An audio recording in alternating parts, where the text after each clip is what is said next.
Share.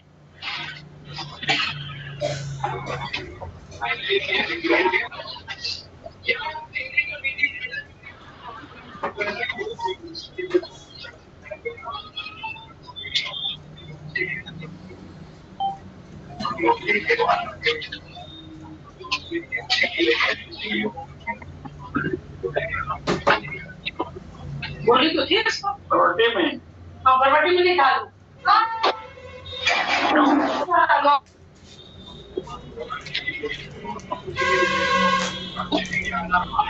आप लोग mute Hello रखिए। sir, good afternoon. Hello sir, good evening. Hello sir, good evening. Sir, please tell us about आप लोग mute sagging रखिए breast. Please. Sir, today just tell us sagging breast, sir.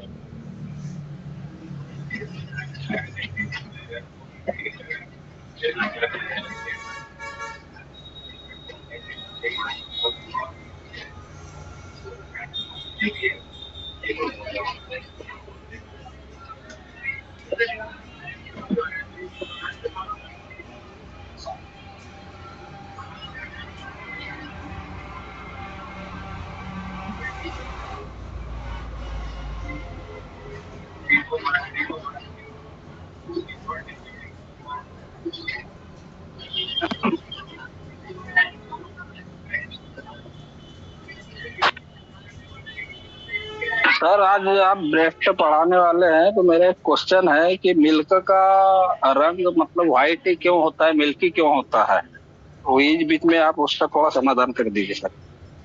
चलिए आप लोग please mute रखें, अपन शुरू करते हैं। कल हम पढ़ रहे थे लिम्फेटिक चैनल, हमने कल पढ़ा था, ठीक है ना। लिम्फेटिक चैनल के बाद वो लिम्फेटिक चैनल हमें क्यों पढ़ना पड़ा, बिकॉज ऑफ ब्रेस्ट की हमें लिम्फेटिक ड्रेनेज समझना है ना।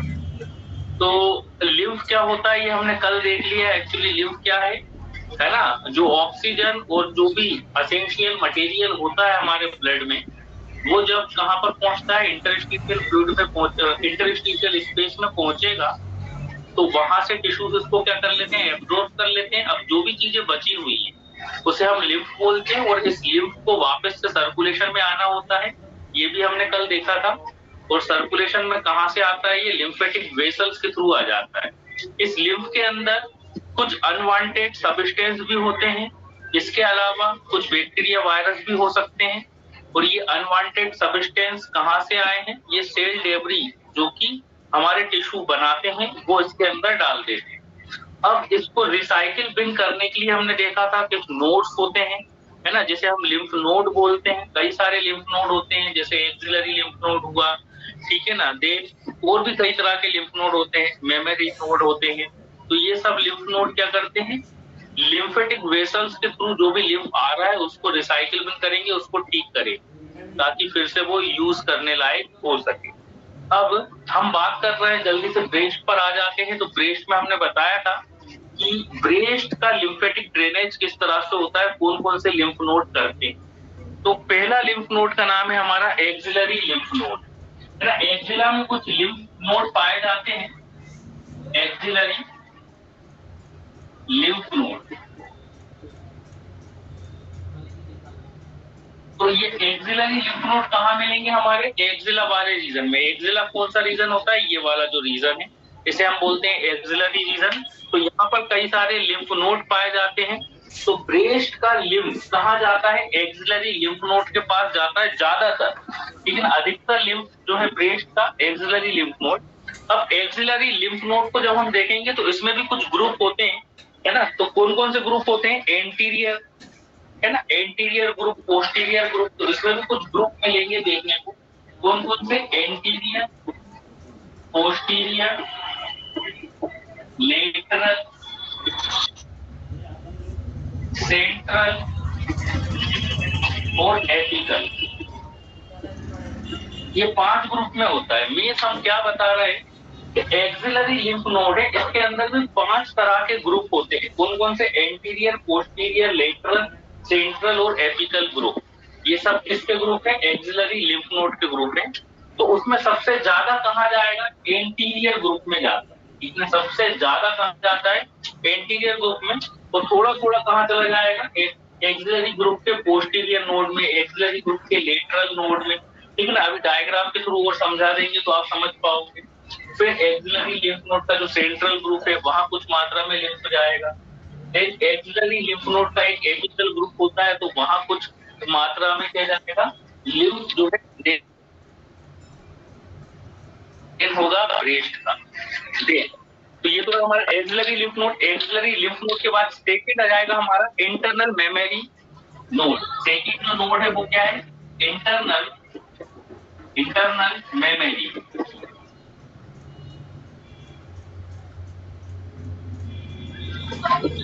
Internal memory. यार वीडियो क्यों नहीं आ रहा? ये भी लिम्फ नोड का नाम है जिसको हम बोल रहे हैं इंटरनल मेमोरी नोड।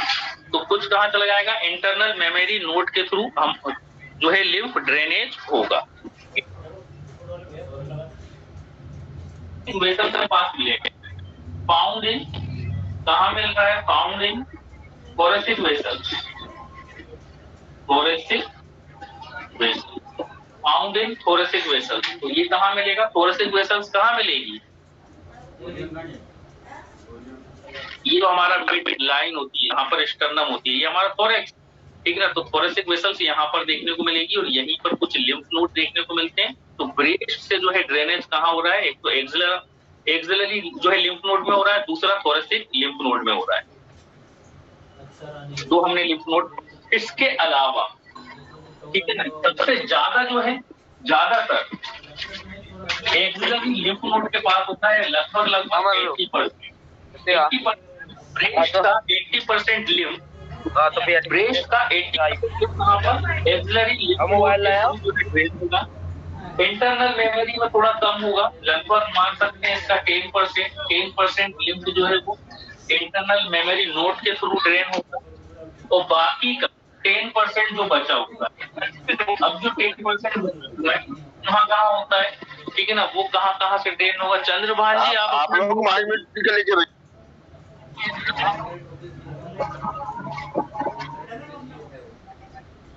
सर आप ही ऑलमोस्ट कर दीजिए। सुप्रा clavicular node, supra clavicular node. ठीक है ना, एक और तरह का ग्रुप है जिसको हम बोल रहे हैं सुप्रा जो है क्लेविकुलर नोड। ठीक, then cephalic node, cephalic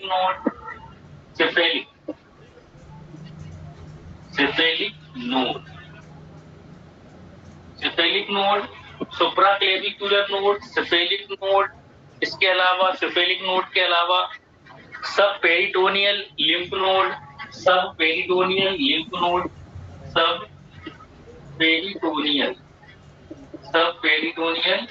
node. ये 3 लिम्फ नोड और हैं। यहाँ पर भी 10% लिम्फ जो है ब्रेस्ट का वो इन लिम्फ नोड के थ्रू क्या होता है, इन लिम्फ नोड के थ्रू जाएगा, लिम्फेटिक ड्रेनेज। ठीक, समझ में आया। तो सबसे ज्यादा ब्रेस्ट का ऑलमोस्ट सबसे ज्यादा लिम्फ एक्सिलरी लिम्फ नोड जो होते हैं, जो कि एक्सिला में पाए जाते हैं, वो एक्सिलरी लिम्फ नोड के थ्रू ड्रेनेज होता है। देन फिर है 10% किसका होता है, internal memory node. Internal memory node कहाँ पाए जाएंगे, थोरेसिक जो हमारा रीजन होता है, ये जो हमारा बीच में जो दिख रही है स्टर्नम बोन, इसके पीछे मिलेंगे, तो इंटरनल मेमोरी नोड्स बोलते हैं। 10% लिम्फ इसके थ्रू ड्रेनेज होगा। बाकी का जो बचा 10% वो 3 तरह के लिम्फ नोड और हैं, जैसे कि सुप्रा क्लेविकल बोन है, क्लेविकल बोन के ऊपर मिलते हैं ये हमें सुप्रा क्लेविकुलर नोड। सेफेलिक नोड कहाँ मिलेंगे हमें, और ऊपर की ओर। सेफेलिक मतलब क्या, सेफेलिक इट मींस सिर। ठीक है ना। देन सब पेरिटोनियल हमारे एब्डोमिनल केविटी में मिलते हैं। ठीक है ना, तो एब्डोमिनल केविटी में जो पेरिटोनियम की लेयर होती है वहां पर मिलते हैं ये। तो ब्रेस्ट का लिम्फ इन नोड्स के थ्रू भी ड्रेनेज होता है, और यही कारण है, कल हम बता रहे थे कि कैंसर जो है वो कैसे उसका मेटास्टेसिस हो जाता है, कार्सिनोमा का मेटास्टेसिस।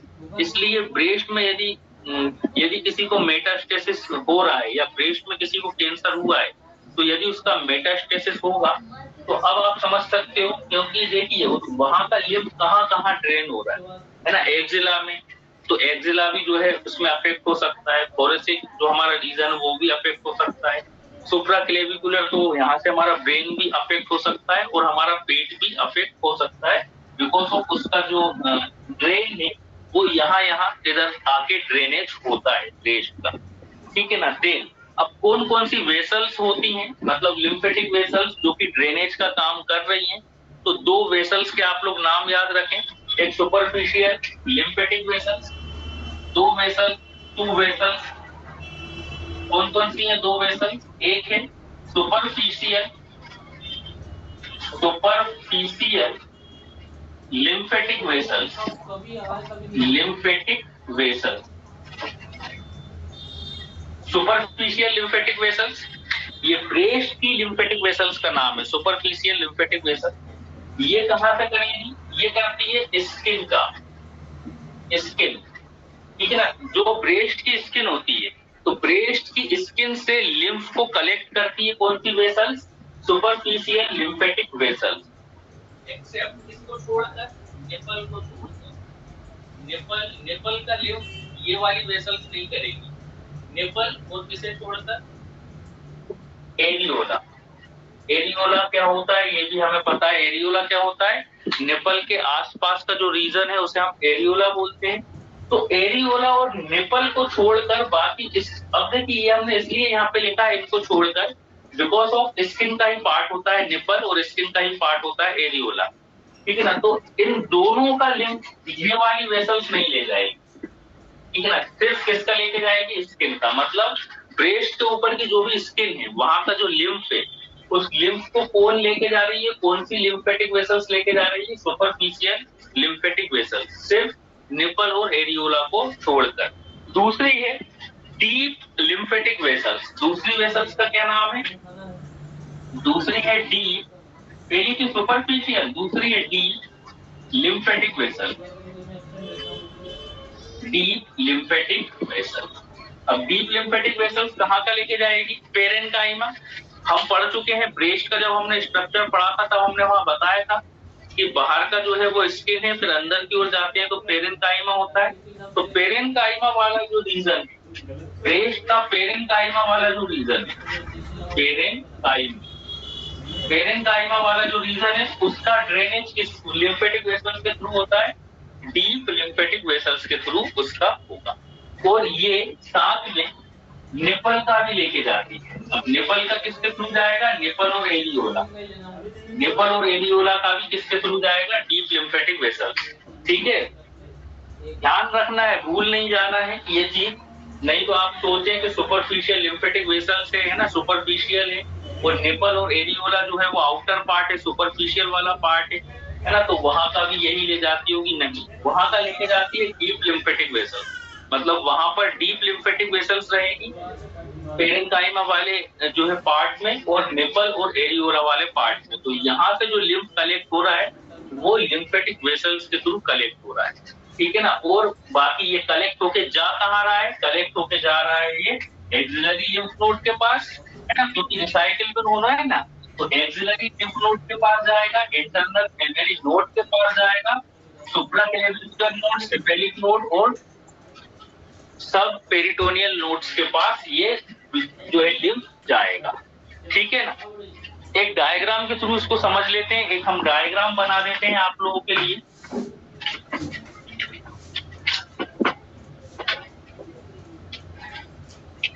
इसका जल्दी से स्क्रीनशॉट ले लीजिए अगर लेना चाहें तो।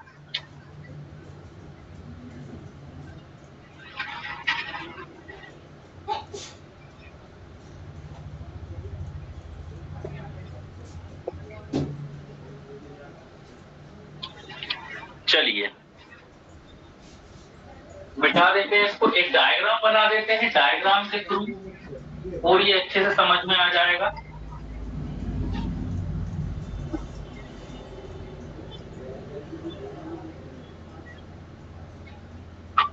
लिम्फेटिक नोड्स के लिम्फ नोड का एक डायग्राम यहाँ पर हम बना रहे हैं, इसको जरा ध्यान से देखिए।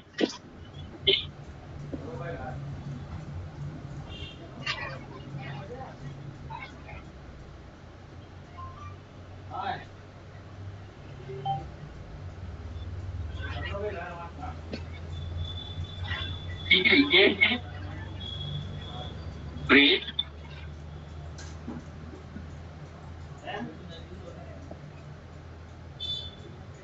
यहाँ पर बीच में कौन सी बोन है, बीच में स्टर्नम बोन, ये है स्टर्नम बोन, स्टर्नम बोन, ये है ब्रेस्ट, ठीक है ना। अब देखिए ये है एक्सिला वाला रीजन, ये कौन सा रीजन है, ये हेड, और ये वाला रीजन कौन सा है, एक्सिला वाला रीजन। तो यहाँ पर कौन से नोड्स मिलेंगे हमें, एक्सिलरी लिम्फ नोड, और एक्सिलरी लिम्फ नोड में भी हमने 5 ग्रुप पढ़े हैं कि एक्सिलरी लिम्फ नोड में कितने ग्रुप्स होते हैं, 5 ग्रुप्स होते हैं, है ना। जैसे कि अब कौन कौन से वो देख लेते हैं। एपिकल ग्रुप, यहाँ पर हमारी क्लेविकल बोन रहेगी, यहाँ पर ये कौन सी बोन है, क्लेविकल बोन, ये है clavicle bone, clavicle, clavicle bone मतलब ये वाली जो बोन हमें ऊपर की ओर दिखती है, ये क्लेविकल बोन, ये एक्सिलरी वाला रीजन, ठीक है ना। तो क्लेविकल बोन के ऊपर जो लिम्फ नोड मिलेंगे, यहाँ पर जो लिम्फ नोड मिलेंगे, रेड कलर से हम लिम्फ नोड बना देते हैं। क्लेविकल नोड के ऊपर यहाँ पर जो हमें लिम्फ नोड मिलेंगे, इसे हम क्या बोलते हैं, सुप्रा, सुप्रा क्लेविक्यूलर लिम्फ नोड, सुप्रा क्लेविक्यूलर लिम्फ नोड, ठीक है। सुप्रा क्लेविक्यूलर लिम्फ नोड, क्लेविकल बोन के ऊपर यहाँ पर कुछ लिम्फ नोड हमें मिलते हैं, जिसे हम बोलते हैं सुप्रा क्लेविक्यूलर लिम्फ नोड। मतलब ब्रेस्ट का जो लिम्फ है वो कहाँ पर ड्रेन हो रहा है, सुप्रा क्लेविक्यूलर लिम्फ नोड के पास। और इसके नीचे अब बात करें हम किसका, एक्सिलरी लिम्फ नोड, तो एक्सिलरी लिम्फ नोड में हमने क्या करा है, इसके नीचे हमें मिलेंगे एपिकल, ठीक है ना, यहाँ पर मिलेंगे हमें इसके नीचे, ठीक है ना। ये एक्सिला वाला पार्ट है, ये है हमारा apical, apical group, apical group. Axillary lymph node में जो हमने ग्रुप पढ़े हैं कि एक्सिलरी लिम्फ नोड में कितने कुछ ग्रुप्स होते हैं, तो ये वाला ग्रुप होता है एपिकल ग्रुप, ठीक है ना। देन एपिकल ग्रुप के बाद नीचे की ओर आ जाएंगे, है ना। सेंट्रल ग्रुप हमें कहाँ देखने को मिलेगा, यहाँ, ये है हमारा सेंट्रल ग्रुप, सेंट्रल, एपिकल के बाद ये वाला है सेंट्रल, सेंटर में, है ना, एक्सिला के सेंटर में तो सेंट्रल ग्रुप हो जाएगा। देन लेटरल ग्रुप कहाँ मिलेगा हमें, यहाँ पर ये लेटरल ग्रुप, ये lateral group. Sudha Kushwaha ji please mute करिए।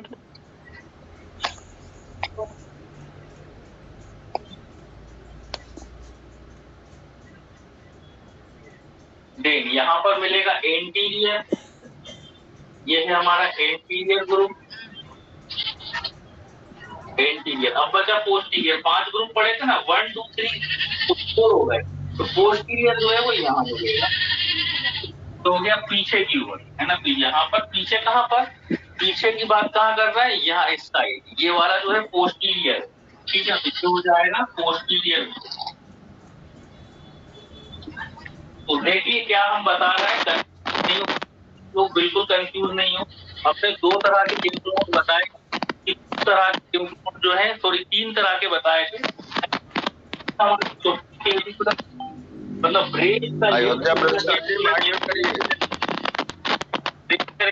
अयोध्या प्रसाद जी प्लीज म्यूट रखें। उसके बाद हमने बताया एक्सिला में कुछ लिम्फ नोड होते हैं, और एक्सिला में 5 ग्रुप होते हैं। कौन कौन से ग्रुप हो गए, एपिकल ग्रुप हो गया, एंटीरियर ग्रुप हो गया, सेंट्रल ग्रुप हो गया, है ना, ये हो गया लेटरल ग्रुप, और ये पीछे की ओर यहाँ पर एक्सिला में पीछे की ओर मिलेंगे, जिसे हम बोल रहे हैं पोस्टीरियर ग्रुप। तो पूरा का पूरा जो हमारा ये ब्रेस्ट है, ब्रेस्ट का लिम्फ यहाँ पर ड्रेनेज हो रहा है, ठीक है ना, इतना मेजर पार्ट में ड्रेनेज होता है।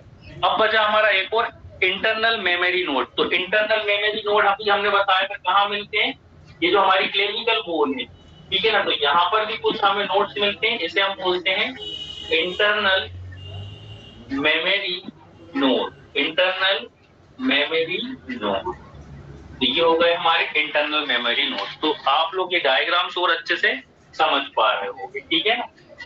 तो देखिए 3 कौन कौन से हो गए, पहला तो हो गया हमारा, 3 पढ़े थे ना, पहला हमारा ये है, दूसरा हमारा ये है, और तीसरा ये पूरा है, ठीक है ना। ये कौन सा है, एक्सिलरी वाला, कंफ्यूज नहीं होना है, ये है हमारा एक्सिलरी वाला। ये एक्सिला को हमने 5 पार्ट में डिवाइड किया है, कौन कौन सा, एंटीरियर, एपिकल, पोस्टीरियर, लेटरल और सेंट्रल। तो ये पूरा है हमारा एक्सिलरी लिम्फ नोड, ये है हमारा सुप्राक्लेविकुलर और ये है हमारा इंटरनल मेमोरी। 3 नोड बताए थे ना, तो ये हमारा इंटरनल मेमोरी नोड। समझ में आया? सिंपल है। Yes sir. तो ये हो गया हमारा लिम्फेटिक ड्रेनेज। और यही कारण है कि यदि यहाँ पर कैंसर होता है ब्रेस्ट में, तो वो इतनी जगह पर फैल सकता है। यहाँ भी फैल सकता है, यहाँ भी जा सकता है, एक्जिला में भी जा सकता है, तो फिर कुछ एब्डोमेन में भी मिलते हैं। एब्डोमेन में भी जो है लिम्फ जाएगा, तो वहां भी जो है कैंसर स्प्रेड हो सकता है, मतलब मेटास्टेसिस हो सकता है।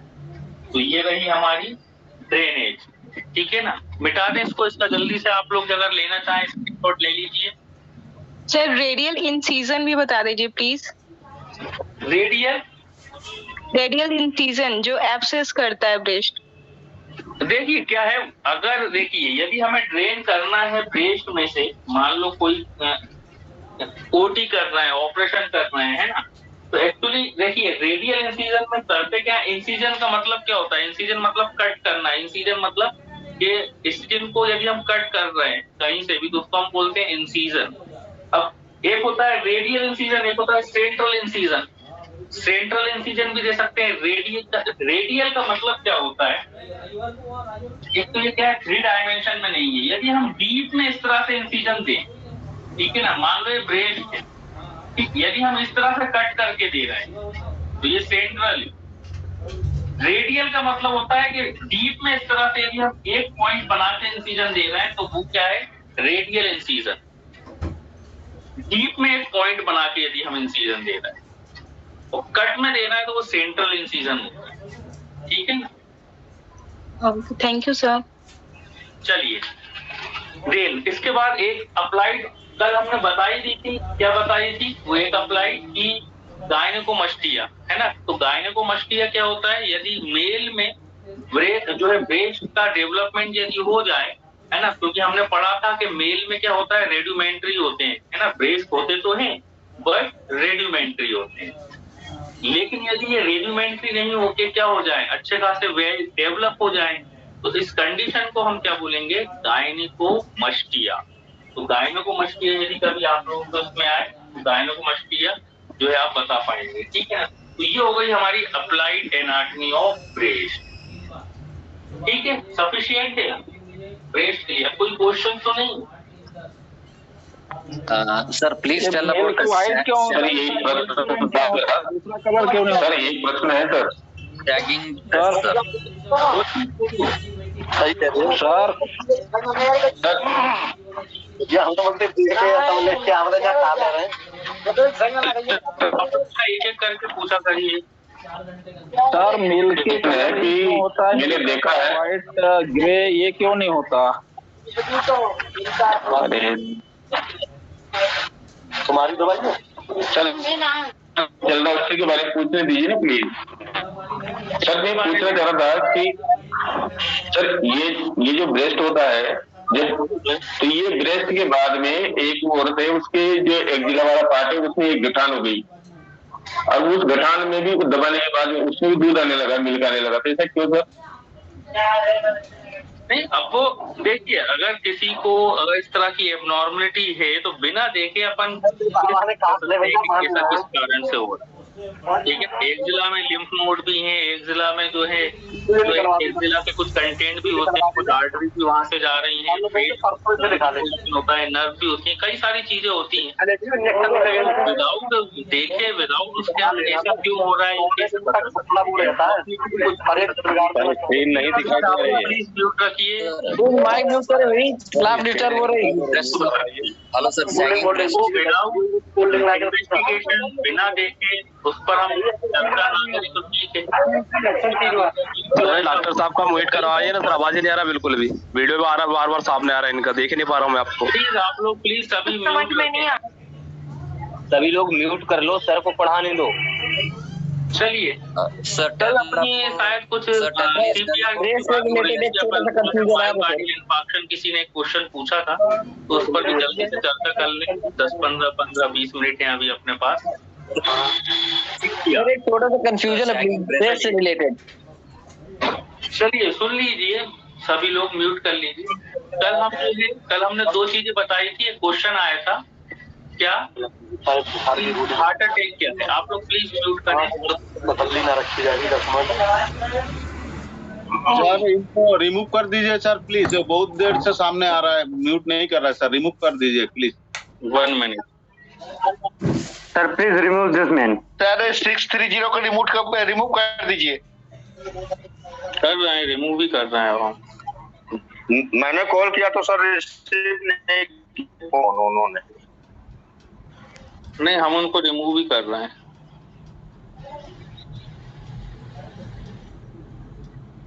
चलिए, और कौन कौन का अनम्यूट है? चलिए,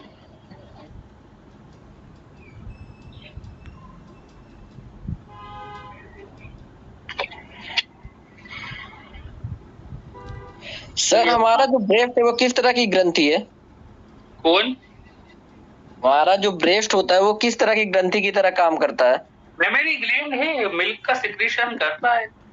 डक्ट वाली ग्लैंड, देखो इसमें तो डक्ट है, एक्सोक्राइन ग्लैंड। देखो ग्लैंड दो तरह की होती है, एक होती है एक्सोक्राइन, एक होती है एंडोक्राइन। तो ये है हमारी एक्सोक्राइन ग्लैंड, ना कि एंडोक्राइन, है ना, क्योंकि ब्रेस्ट से कोई हार्मोन सिक्रीट नहीं हो रहा है, ब्रेस्ट मिल्क का सिक्रीशन कर रही है। देखिए दो ही तरह की ग्लैंड हो सकती है, या कुछ मिक्स टाइप की ग्लैंड भी होती है जिसको हम पेनक्रियास बोल रहे हैं।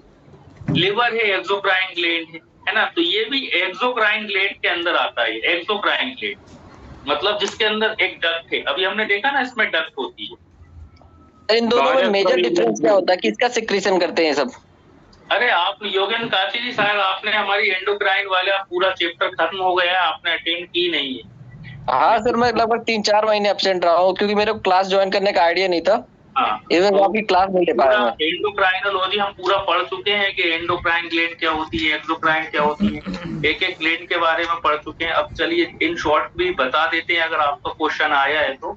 देखिए एक्चुअली क्या है, यदि हम ग्लैंड की बात करें तो दो तरह की ग्लैंड होती है। ग्लैंड दो तरह की होती है हमारे बॉडी में, सिर्फ दो तरह की ग्लैंड। कौन कौन सी देख लेते हैं उसको। पहली है एंडोक्राइन ग्लैंड, पहली ग्लैंड का नाम है एंडोक्राइन ग्लैंड और दूसरी ग्लैंड का नाम है एक्सोक्राइन। ये है हमारी एंडोक्राइन, एंडोक्राइन, और दूसरी होती है एक्सोक्राइन।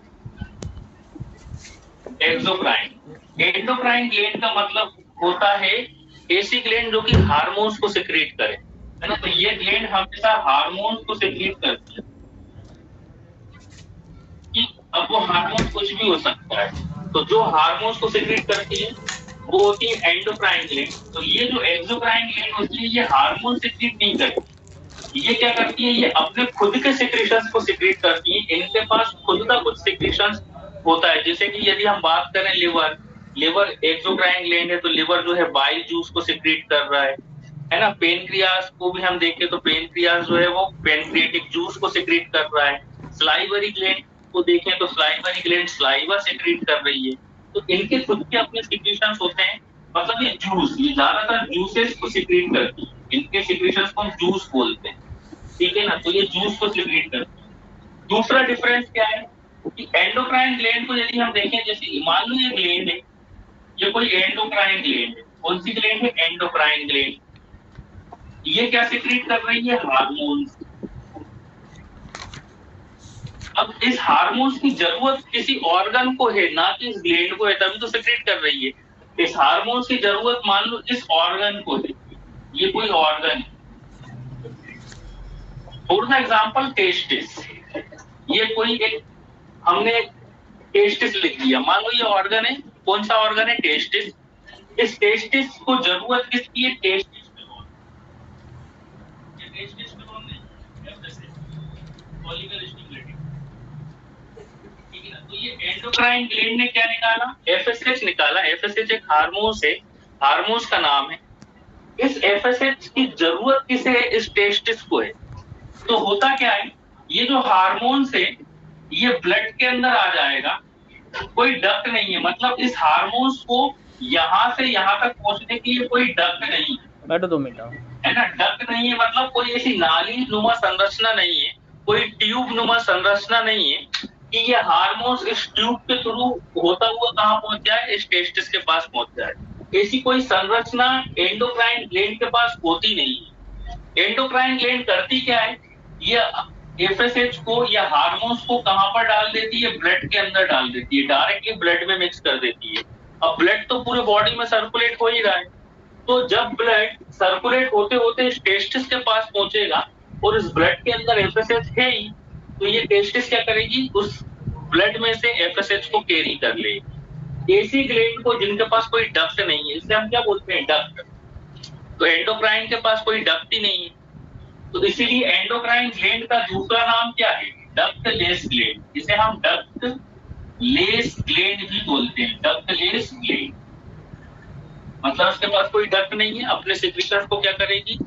ब्लड के अंदर डालेगी और ब्लड के थ्रू वो डायरेक्टली कहां पहुंच जाएगा? पर्टिकुलर ऑर्गन के पास पहुंच जाएगा। अब बात कर लेते हैं एक्सोक्राइन ग्लैंड की। एक्सोक्राइन ग्लैंड के पास डक्ट होती है, कैसी डक्ट होती है देख लेते हैं। जैसे कि लिवर की ही बात कर लेते हैं, जैसे कि ये लिवर है, ये क्या है? ये लिवर है, ठीक है ना। लिवर क्या निकालता है? Bile juice. लिवर निकालता है बाइल जूस, और ये बाइल जूस जाता कहाँ है? हमारी इंटेस्टाइन के अंदर जाता है, इंटेस्टाइन के अंदर। ये मान लो क्या है? इंटेस्टाइन। इंटेस्टाइन मतलब छोटी आंत बड़ी आंत जो होती है, ठीक है। तो ये इंटेस्टाइन के अंदर एक डक्ट के थ्रू जाएगा, मतलब ये जो बाइल निकाल रहा है वो इस डक्ट के थ्रू जाएगा, ये डायरेक्टली ब्लड में नहीं डालेगा। ये क्या निकालता है? बाइल जूस निकालता है। बाइल जूस क्या निकालेगा? लिवर बाइल जूस निकालेगा। इस बाइल जूस की जरूरत किसे है? इंटेस्टाइन को है, तो ये डक्ट के थ्रू जाएगा। इसलिए ये वाली जो ग्लैंड होती है इनको हम डक्ट फुल ग्लैंड भी बोलते हैं। कुछ ग्लैंड ऐसी भी होती हैं जो जिनके अंदर डक्ट भी है और वो हार्मोन्स भी निकाल रही है, जैसे पेनक्रियास। पेनक्रियास की खुद की अपनी एक डक्ट होती है और इस डक्ट के थ्रू जाता है पेनक्रिएटिक जूस, और पेनक्रियास कुछ हार्मोन्स भी निकालता है, जैसे कि इंसुलिन हुआ, जो है ग्लूकेगॉन हुआ। ये जो इंसुलिन है ये डायरेक्टली ब्लड के अंदर मिक्स हो जाता है। तो समझ में आया? तो आप बात कर रहे थे काशी जी, आप जो है बात कर रहे थे ब्रेस्ट की, तो अब आप खुद समझ जाएंगे कि ब्रेस्ट किस तरह की ग्लैंड है। उसके पास डक्ट है ना, वो कोई हार्मोन्स तो सिक्रेट करती नहीं, वो क्या सिक्रेट कर रही है? मिल्क। और मिल्क किस कैटेगरी में? तो वो एक्सोक्राइन ग्लैंड हो गया, ठीक है ना। समझ में आया योगेंद्र काशी? सर टेस्टिस लाभ लेनी थी आप। कम कर रहा है सर, टेस्टिस हार्मोन से करता है, तो एक्सोक्राइन में आएंगे, एंडोक्राइन में आएंगे सर। क्या? टेस्टिस ग्लैंड को हासिल करते हैं ना सर, एंडोक्राइन में आएंगे ना। हाँ, टेस्टिस भी अपने हार्मोन, वो हम क्या है कि देखिए आप लोग अगर ऐसा पूछ रहे हैं तो हो सकता है आप लोगों ने हमारी वो क्लास अटेंड की ना हो, एंडोक्राइनोलॉजी वाली और रिप्रोडक्शन वाली। तो वहां हमने बताया था टेस्टिस जो है वो भी एक एंडोक्राइन ग्लैंड भी करती है, टेस्टोस्टेरोन, तो वो भी एंडोक्राइन ग्लैंड के अंदर आएगा, है ना। तो मतलब जो भी ग्लैंड हार्मोन सिक्रीट कर रही है वो एंडोक्राइन ग्लैंड है। टेस्टिस को एक बार फिर से रिवाइज करवा देंगे, हम रिवाइज करवा देंगे। जो नए लोग हैं, जो नए स्टूडेंट हैं, उनके लिए हम रिवाइज करवा देंगे, परेशान मत होइए, है ना। जो अभी अपना चल रहा है इसको खत्म करके हम रिवाइज करवाएंगे, क्योंकि बहुत सारे लोग नए हैं, उन लोगों ने ये चीजें पढ़ी। Please tell us sagging breast sir, please. तो सफिशिएंट है आज के लिए इतना। सर आज सीपीआर बता दीजिए प्लीज। सीपीआर आप चलिए इसको सर कल सीपीआर कुछ बता रहे थे आप? हाँ, चलिए जल्दी से देख लेते हैं सीपीआर। कल हमने बताया था कार्डियक हार्ट अटैक के बारे में कि हार्ट अटैक जो है वो कितने तरह का होता है? 2 तरह का होता है। पहला कौन सा हमने बताया था? एमआई मतलब मायोकार्डियल इंफार्क्शन, और दूसरा बताया था सीए मतलब कार्डियक अरेस्ट। मायोकार्डियल इंफार्क्शन में क्या हो रहा था, आप लोग सब जो है कल जान गए होंगे कि हार्ट तक ब्लड नहीं आ पा रहा था, तो उसे हम बोल रहे थे मायोकार्डियल इंफार्क्शन। इसलिए आप लोगों ने देखा होगा कि हार्ट अटैक जो है या मायोकार्डियल इंफार्क्शन है 3 बार आता है, चौथी बार में पेशेंट के जाने के चांसेस ज्यादा होते हैं कि उसकी डेथ हो जाए। वो क्यों ऐसा होता है, 3 बार क्यों आता है? जैसे कि यहाँ पर देख लीजिए, मान लो ये हार्ट है, ये हार्ट है ना, ऐसा गोल होता नहीं है हार्ट। मान लो ये हार्ट, ऐसा गोल मटोल नहीं होता हमारा हार्ट, लेकिन मान लो हार्ट है, तो इसकी जो मेन आर्टरी होती है वो 3 होती है। 3 कोरोनरी। कौन सी आर्टरी होती है? Coronary artery. 3 ही मेन आर्टरी होती है। तो होता क्या है कि पहली बार जब अटैक आएगा तो हो सकता है मान लो यहाँ पर ब्लॉकेज बना था, है ना, इस वाली आर्टरी में ब्लॉकेज बन गया, तो हम क्या डाल देते हैं यहाँ पे, स्टेंट डाल देते हैं। दूसरी बार जब ब्लॉकेज कभी आएगा एमआई का अटैक, अब इस आर्टरी में नहीं आएगा, अब वो दूसरी आर्टरी में आएगा, ठीक है ना, तो यहाँ पर आता है, तो हमने यहाँ भी स्टेंट डाल दिया। अब तीसरी बार जब अटैक आएगा तो वो इसमें आएगा, तो आप समझ सकते हो कि तीनों आर्टरी अफेक्ट हो जाती है, मतलब है ना। अब जरूरी नहीं है कि जब दूसरी बार आएगा तो यहाँ नहीं आ सकता, यहाँ भी आ जाता है, लेकिन ज्यादातर चांसेस होते हैं कि दूसरी आर्टरी भी अफेक्ट हो जाए। पहली तो आपकी हो ही गई थी अफेक्ट, अब दूसरी भी हो गई, और तीसरी बार जब आता है तो तीसरी भी हो गई, अब बचा ही क्या, तीनों आर्टरी अफेक्ट हो गई। फोर्थ टाइम जब आएगा, है ना, वैसे तो जब तीसरी बार आता है तो वही ज्यादा डेंजर होता है। यहीं पर क्या है, ऑलरेडी 2 हो चुकी थी, तीसरी में भी आ गया, तो अब कुछ बचा ही नहीं हार्ट के पास, 3 मेन जो कोरोनरी आर्टरी है उसमें आ जाता है, तो इसको हम बोलते हैं एमआई, ठीक है ना। दूसरा हमने बताया था, सुन लीजिए पहले, देखो अपना सीपीआर रह ही जाएगा। दूसरा हमने बताया था सीए मतलब कार्डियक अरेस्ट। कार्डियक अरेस्ट में हमने क्या बताया था, इस तरह से हमने हार्ट बनाया था कुछ, है ना। ये हमारा है क्या, एट्रियम, ये है वेंट्रिकल, नीचे वाले होते हैं वेंट्रिकल। एट्रियम में क्या होते हैं, एसए नोड होते हैं, हम जानते हैं, और नीचे की ओर एट्रियम में एबी नोड होते हैं। एसए नोड से इंपल्स आते हैं एबी नोड की ओर, तो यदि एसए नोड से इंपल्स आना बंद हो जाए तो हार्ट काम करना बंद कर देगा। इसे हम क्या बोलते हैं, इसे हम बोलते हैं सीए मतलब कार्डियक अरेस्ट। तो याद रखना है, सीपीआर हमेशा कार्डियक अरेस्ट की कंडीशन में दिया जाता है ना। मायोकार्डियल इंफार्क्शन की कंडीशन में सीपीआर नहीं दिया जाएगा। क्यों नहीं दिया जाएगा वहां पे सीपीआर, वहां तो हार्ट काम कर रहा है ना, वहां तो ब्लड आना बंद हो गया, एक आर्टरी अफेक्ट हुई है, बाकी दूसरी और तीसरी आर्टरी तो वहां पे चालू है ना, तो हार्ट तो अपना पंप का काम कर ही रहा है। हेलो तो सर, इसको पहचाने सीपीआर की जरूरत पड़ती है कार्डियक अरेस्ट में, बिकॉज ऑफ यहाँ पर हार्ट जो है अरेस्ट हो गया है, इसलिए इसको कार्डियक अरेस्ट बोलते हैं। अरेस्ट मतलब काम करना ही बंद कर दिया है। हेलो सर, तो हम देंगे यहाँ पर हम देंगे सीपीआर। सीपीआर का फुल फॉर्म क्या होता है, cardiac pulmonary resuscitation. Cardiac pulmonary resuscitation.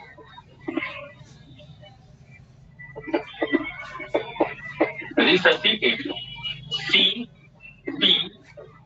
CPR का फुल फॉर्म हमें पता होना चाहिए, कार्डियक पल्मोनरी रिससिटेशन, ठीक है ना। कार्डियक मतलब हार्ट, पल्मोनरी मतलब लंग्स, ठीक है ना। और रिससिटेशन का मतलब होता है उसको रेस्क्यू करना, ठीक है। रेस्क्यू मतलब फिर से उसको रेस्क्यू करना, तो समझते ही हो ना, किसी को हम रेस्क्यू कर रहे हैं। तो हम यहाँ पे कार्डियक और पल्मोनरी को क्या कर रहे हैं, मतलब हार्ट को और लंग्स को जो है रेस्क्यू करने की कोशिश कर रहे हैं। इस प्रोसेस को हम बोल रहे हैं सीपीआर। और कहाँ दिया जाएगा, याद रखना है, कार्डियक अरेस्ट की कंडीशन में दिया जाता है, एमआई की कंडीशन में कभी सीपीआर नहीं दिया जाता। अब देखिए किस तरह से दिया जाता है। सबसे पहले तो हमें देखना पड़ता है, यदि पेशेंट अनकॉन्शियस हो गया है, मतलब उसका हार्ट ने काम करना बंद कर दिया हो, लंग्स ने काम करना बंद कर दिया हो, हार्ट और लंग्स काम करना बंद कर दें, तभी हम सीपीआर देंगे, अदरवाइज सीपीआर नहीं देंगे। अब हार्ट ने काम करना बंद कर दिया, लंग्स ने काम करना बंद कर दिया, तो हमें कैसे पता चलेगा कि हार्ट ने काम करना बंद कर दिया है और लंग्स ने काम करना बंद कर दिया। तो उसको देखने का एक तरीका होता है, ठीक है ना। जब हार्ट और लंग्स काम करना बंद कर देंगे तब ऑब्वियस सी बात है पेशेंट क्या हो जाएगा, अनकॉन्शियस हो जाएगा, कॉन्शियस ही नहीं रहेगा, अनकॉन्शियस हो जाएगा। क्यों हो जाएगा, बिकॉज जब हार्ट ने काम करना बंद कर दिया तो ऑक्सीजन की सप्लाई ब्रेन तक नहीं हो पाएगी, है ना। हार्ट ने क्या करा, काम करना बंद कर दिया, अब ऑक्सीजन कैसे ब्रेन तक पहुंच ही नहीं पाएगा, क्योंकि हार्ट ही तो पंप करके जो है वो पहुंचाने का काम कर रहा था ना एक प्रेशर के साथ। अब ब्रेन तक ऑक्सीजन नहीं जाएगी तो वो अनकॉन्शियस हो जाएगा। जब ब्रेन तक ऑक्सीजन नहीं जाती है तब पेशेंट क्या हो जाता है, अनकॉन्शियस हो जाता है। अनकॉन्शियस को देखने का एक तरीका क्या होता है कि पेशेंट जब अनकॉन्शियस हो जाएगा तो हम सबसे पहले तो यदि हम उसका नाम जानते हैं तो उसको नाम से पुकारेंगे, उसके गाल पे इस तरह से चांटे भी हम मार सकते हैं, ठीक है ना। इस तरह चांटे मारने से क्या होगा कि एक स्ट्रोक पड़ेगा, यदि वो अनकॉन्शियस है तो कोई रिस्पॉन्स नहीं करेगा, और यदि उसको थोड़ा भी कॉन्शियसनेस का लेवल है तो वो रिस्पॉन्स करेगा, है ना। जो भी उसका नाम है एबीसी, हम उसको बुला सकते हैं, नाम से पुकार सकते हैं कि आप ठीक तो हो, क्या हुआ आपको, हिला सकते हैं, उसको हिलाकर देखें, यहाँ पर गाल पर 2-3 मार कर देखें, है ना, थोड़ा सा स्लेप मार के देखें, ताकि हमें ये पता चल सके कि ये पूरी तरह से अनकॉन्शियस है। यदि वो कोई रिस्पॉन्ड नहीं कर रहा है, इट मीन्स वो अनकॉन्शियस है ना। हमने उसको नाम से बुलाया यदि नाम जानते हैं, या फिर हमने उसको हिलाकर देखा, वो कोई रिस्पॉन्स नहीं कर रहा है, इट मीन्स वो अनकॉन्शियस। ठीक, अब हम देखेंगे उसका जो है हार्ट काम कर रहा है कि नहीं। तो हार्ट काम कर रहा है कि नहीं, इसके लिए हम क्या देखेंगे, है ना, जो हमारी यहाँ पर हमने बताया था कॉमन जो है कैरोटिड आर्टरी, है ना, तो यहाँ पर जो ऊपर की ओर जाती है कैरोटिड आर्टरी आप जानते हैं, जो कि ऊपर की ओर सप्लाई हो रही है, तो हम कॉमन कैरोटिड आर्टरी को यहाँ पर देखेंगे। ये हमारा ट्रेकिया वाला रीजन है, देखिए ये हमारा ट्रेकिया वाला रीजन है, और ट्रेकिया वाले रीजन के जस्ट साइड में आप लोग फिंगर से इस तरह से उसके सिर को घुमाएंगे, और फिंगर से जब आप यहाँ पे रखेंगे तो आपको फील हो जाएगा कैरोटिड आर्टरी, है ना। तो कैरोटिड आर्टरी को फील करना चाहिए ज्यादातर, है ना, रेडियल आर्टरी को फील ना करें, कैरोटिड आर्टरी को ही करें, बिकॉज ऑफ ये हार्ट के जस्ट पास में। कुछ लोग जो है वो रेडियल आर्टरी को भी फील करते हैं, ये हमारी रेडियल आर्टरी है, तो इसको ना फील करते हुए यहाँ से देखा जाए तो ज्यादा बेटर है, बिकॉज ऑफ यदि, क्योंकि ये हार्ट के बिल्कुल पास में ही है, और यदि हार्ट जो है काम नहीं कर रहा तो हमें यहाँ से तुरंत पता चलेगा, यहाँ से हमें क्लियर पता नहीं चलेगा। तो दोनों साइड से हम देख सकते हैं, या एक साइड से भी देख सकते हैं, तो पल्स नहीं आएगी, पल्सेशन फील हमें नहीं होगा, तो इट मीन्स उसका हार्ट काम नहीं कर रहा है। दूसरा, उसका हम लंग्स देखेंगे, लंग्स काम कर रहा है कि नहीं। लंग्स को देखने के लिए, है ना, अब देखिए हो सकता है हमारे पास मशीनें नहीं हो, वैसे तो हार्ट और लंग्स को देखने के लिए मशीनें होती हैं, लेकिन अब जरूरी थोड़ी ना है कि हॉस्पिटल में नहीं है, कहीं मान लो रास्ते में किसी को CPR देने की जरूरत पड़ जाए, तो हम वो तब की बात कर रहे हैं कि हमारे पास कोई इंस्ट्रूमेंट नहीं है। तो जब कोई इंस्ट्रूमेंट नहीं है तब इसी तरह से देखा जाएगा।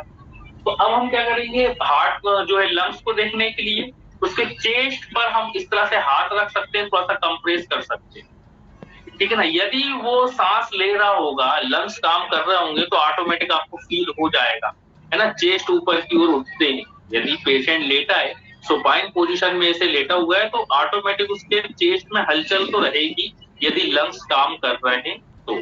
लंग्स काम नहीं कर रहे हैं तो कोई भी हमें हलचल देखने को नहीं मिलेगी, इट मीन्स ना उसका हार्ट काम कर रहा है, ना उसका लंग्स काम कर रहा है। अब यहाँ पर हमें CPR देने की जरूरत है। तो इन सिंपली CPR देखिए, CPR में दो चीजें मेन होती हैं, एक तो होती है, एक होता है चेस्ट कंप्रेशन, चेस्ट कंप्रेशन, है ना, चेस्ट कंप्रेशन आप लोग जानते हैं, चेस्ट को दबाना। और दूसरा इसमें होता है हमारा क्या, ब्रीथिंग, रेस्क्यू ब्रीथ बोलते हैं, रेस्क्यू ब्रीथ।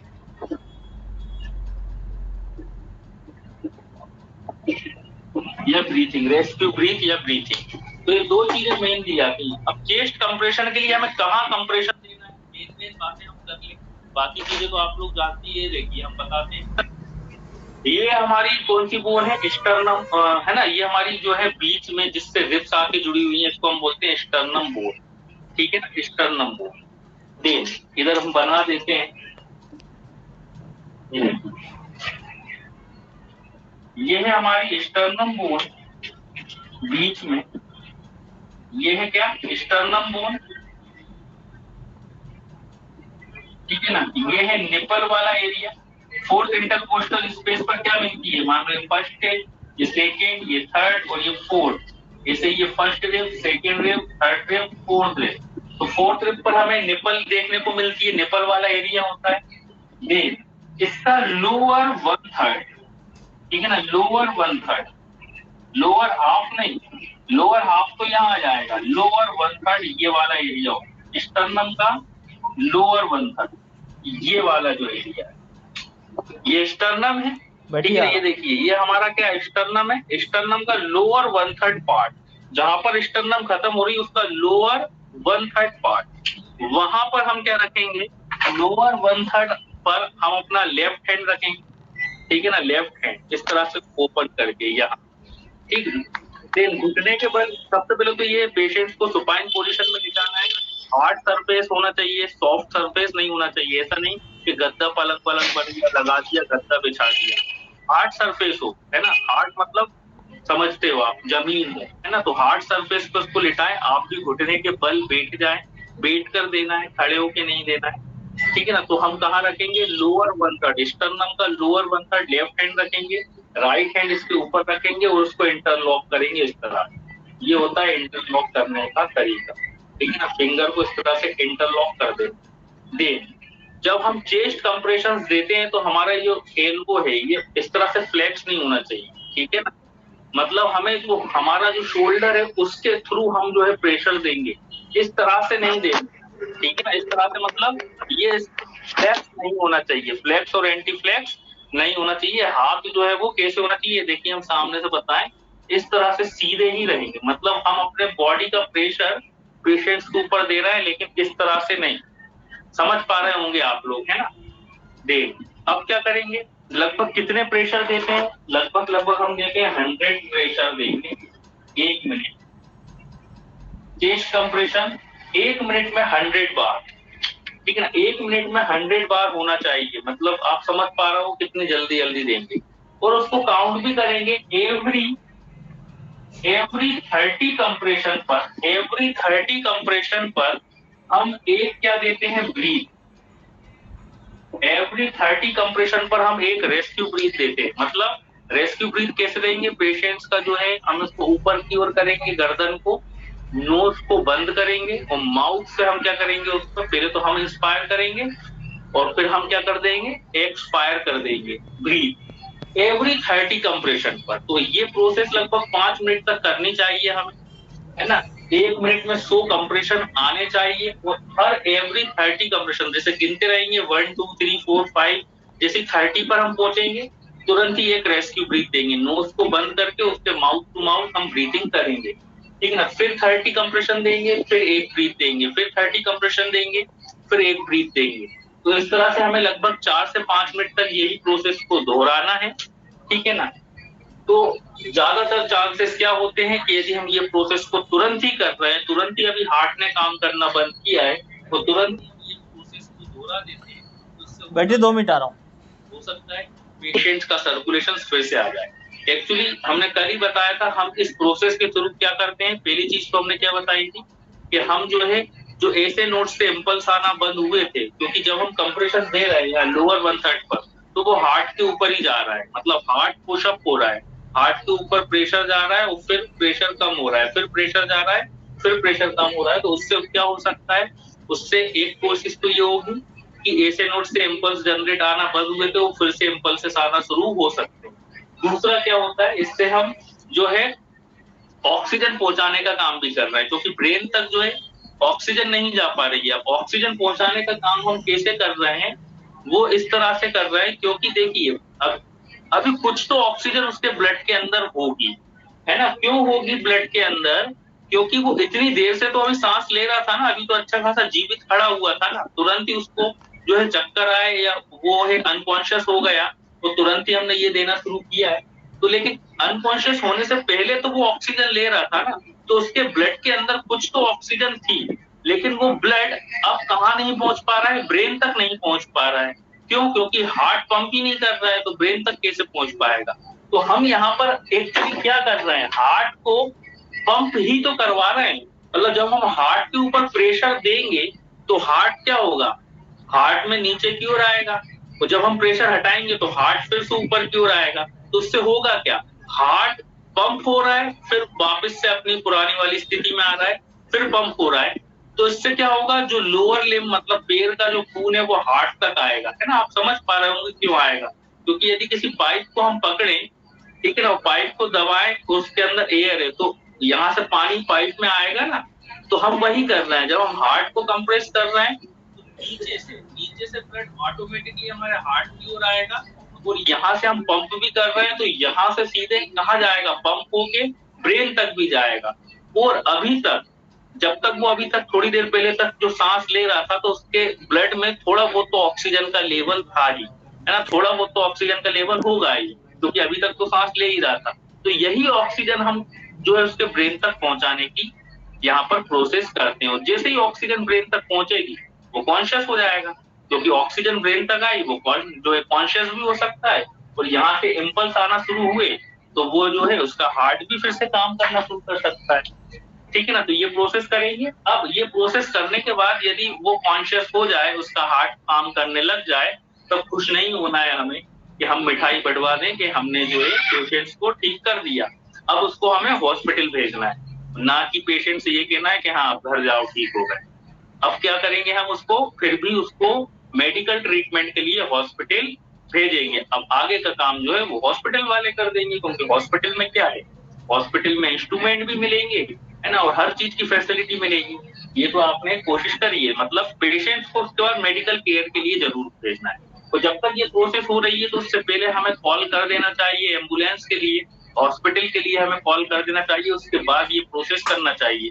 क्योंकि जब तक वो एम्बुलेंस आ रही है, हॉस्पिटल फैसिलिटी आ रही है, तब तक आप इस प्रोसेस को करने की कोशिश करें, ताकि पेशेंट्स की जान यहाँ पर बचाई जाए। ठीक है ना। चलिए, सफिशिएंट समझ में आया आप लोगों को? सर सभी तरह के पेशेंट को एक तरह का सीपीआर दिया जाता है? हाँ? सभी तरह के पेशेंट्स को एक ही प्रकार का सीपीआर दिया जाता है? ये सीपीआर दिया जाता है, आपने बताया वन थर्ड पार्ट में स्टोलम का उनको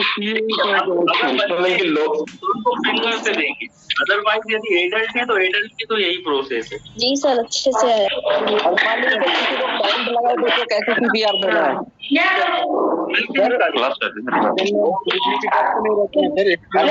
करंट लगा तो कैसे सीपीआर दे सकते हैं सर? उसे सीपीआर